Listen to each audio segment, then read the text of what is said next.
Hello guys, welcome back to our YouTube channel. ഇന്നത്തെ നമ്മുടെ video ഒരു കുക്കിംഗ് വീഡിയോ ആണ്. ഇന്ന് നമ്മൾ ഉണ്ടാക്കാൻ പോകുന്നത് പൂരി ലിവർ ഫ്രൈയും ആണ്. അതിനായിട്ട് ആദ്യം സവാള നല്ല തിന്നായിട്ട് സ്ലൈസ് ചെയ്ത് വെക്കുക.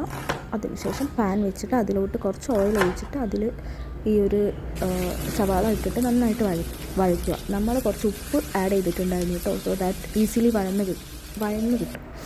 അതിനുശേഷം കുറച്ച് മുളക് പൊടി ആഡ് ചെയ്യുക. അത് നന്നായിട്ട് മിക്സ് ചെയ്തതിന് ശേഷം മല്ലിപ്പൊടി ആഡ് ചെയ്യുക.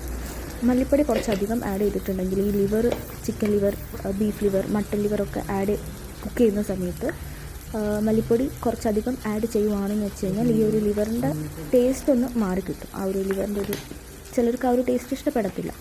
ഇത് കുറച്ചധികം ആഡ് ചെയ്യുവാണെന്ന് വെച്ച് കഴിഞ്ഞാൽ ആ ലിവറിൻ്റെ ഒരു ടേസ്റ്റ് മാറി കുറച്ചുകൂടെ ഒരു നല്ല ടേസ്റ്റായിട്ട് മാറും. സോ മല്ലിപ്പൊടി ആഡ് ചെയ്യുക. കുരുമുളക് പൊടി ഉണ്ടെങ്കിൽ കുരുമുളക് പൊടി ആഡ് ചെയ്യുക. നമുക്ക് കുരുമുളക് ഇല്ലാത്തതുകൊണ്ട് നമ്മൾ ആഡ് ചെയ്തിട്ടില്ല. അത് ആഡ് ചെയ്തതിന് ശേഷം നന്നായിട്ട് മിക്സ് ചെയ്യുക. മിക്സ് ചെയ്തതിന് ശേഷം നന്നായിട്ട് ഒന്ന് വഴണ്ട് വരുന്ന വരെ വെയിറ്റ് ചെയ്യുക. അതിന് ശേഷം നമ്മൾ ലിവർ ആഡ് ചെയ്യുക, വെള്ളം ഒഴിക്കുക. എന്നിട്ട് അത് കുറച്ചൊന്ന് വെള്ളം വറ്റാൻ വേണ്ടി വെയിറ്റ് ചെയ്യുക. ആ ഒരു സമയത്ത് നമ്മൾ പൂരി സെറ്റാക്കി എടുക്കാൻ പോവുകയാണ്. ഞാൻ നോർമലി പൂരി ഉണ്ടാക്കുന്ന സമയത്ത് കുറച്ച് വെള്ളം അധികം ഒഴിക്കാറുണ്ട് കേട്ടോ.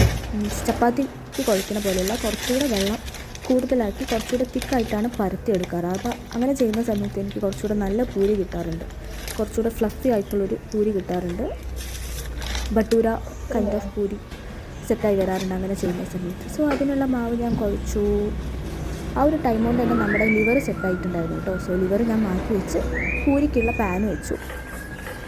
പൂരിയുടെ പണി പറയും. പൂരിയുടെ മാവ് നമ്മൾ കുഞ്ഞു ബോൾസ് ആക്കിയിട്ട് പരത്തിയെടുത്ത് ലൈക്ക് ചപ്പാത്തിനേക്കാളും കുറച്ചുകൂടെ ഒരു തിക്കായിട്ടാണ് ഞാൻ പരത്താറുള്ളത്. കുറച്ചുകൂടെ തിക്കാൻ കുറച്ചുകൂടെ ലൂസായിട്ടാണ് എടുക്കാറ്.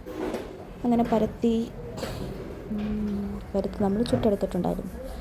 ഈ ഒരു പൗഡർ ആയതുകൊണ്ടാണോ എന്ന് എനിക്കറിയത്തില്ല, നല്ല ഫ്ലഫി ആൻഡ് നല്ല ഒരു ഭട്ടൂര കൈൻഡ് ഓഫ് ടേസ്റ്റാണ് എനിക്ക് ഫീൽ ചെയ്തിട്ടുണ്ടായിരുന്നത്. Normally I was not a big fan of liver, but this was good. I don't know why, but it was good. നമ്മൾ രണ്ടുപേരും നന്നായിട്ട് കഴിച്ചിട്ടുണ്ടായിരുന്നു. സോ ഇന്നത്തെ നമ്മുടെ വീഡിയോ ഇത്രയേ ഉള്ളൂ കേട്ടോ. നമ്മുടെ ചാനൽ ഫസ്റ്റ് ടൈം കാണുവാണെങ്കിൽ please to like, share, subscribe. Thanks for watching.